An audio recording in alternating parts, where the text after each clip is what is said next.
Hey everybody, Dan here with Pain Free You. Today I wanted to talk about this question, and I get it a lot, and a lot of people come to this conclusion.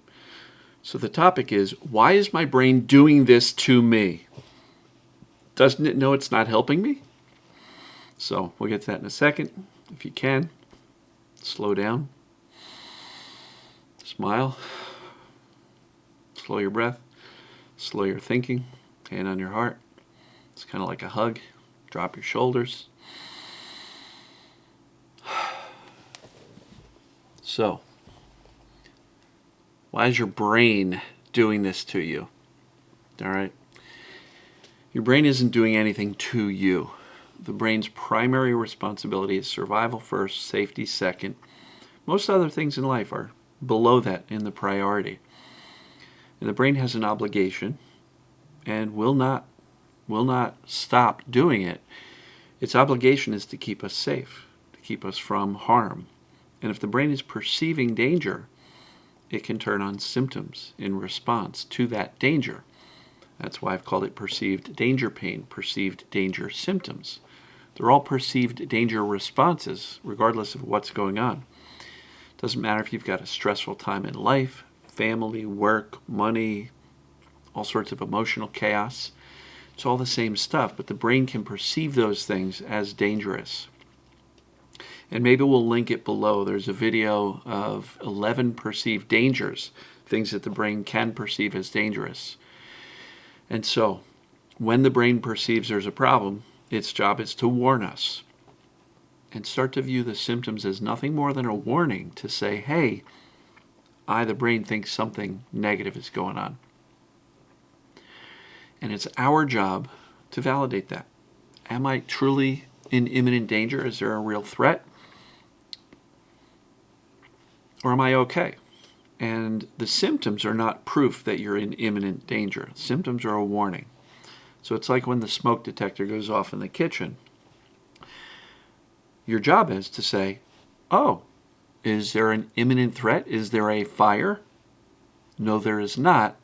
So we can not react to or freak out about the smoke detector going off because you have validated, is there a real problem? So when it comes to other symptoms, physical body symptoms, mental health things like anxiety, the way to validate this is to learn how the system functions, the fact that it is a warning signal, not evidence of tissue damage or illness. And then there are assessments which we can utilize to see how our symptoms are behaving. And in some cases, symptoms behave like there was a true injury. And in some cases, it behaves more like a warning signal.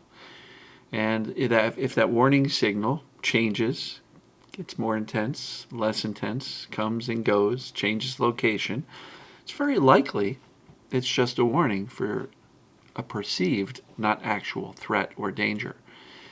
So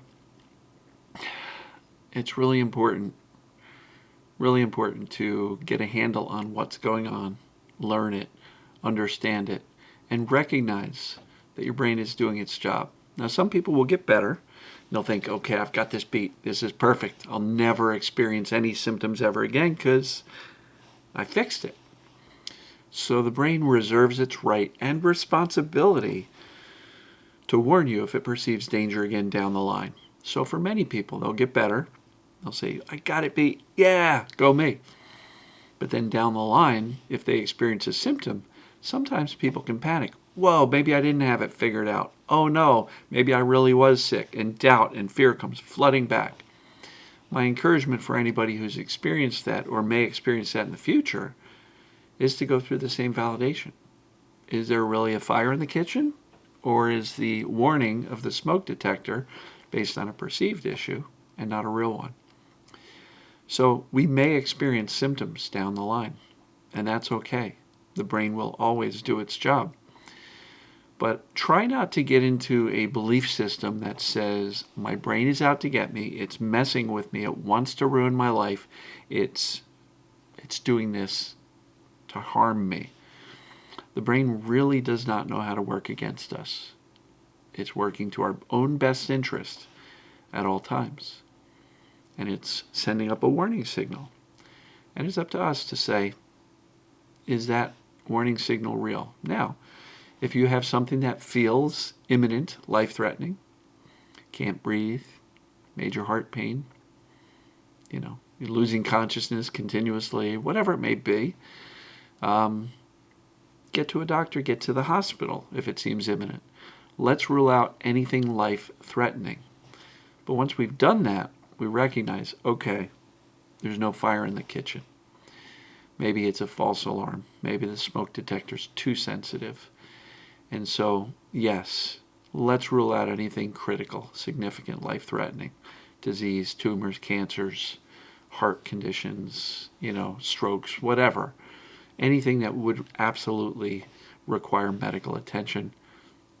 Let's rule that stuff out. And once we've done that, then we can rule in this mind-body condition based on how the symptoms are behaving. And so, for those people wondering, there is an assessment, a series of 20-plus questions. You can download that at painfreeyou.com and answer those questions for the symptoms that you're concerned with. And if you answer one or more as true, then the brain is creating the symptoms as a warning, and that's evidence that it's not a real imminent threat. You're not broken, you're not sick. So, the brain is not doing this to you, it's doing this for you.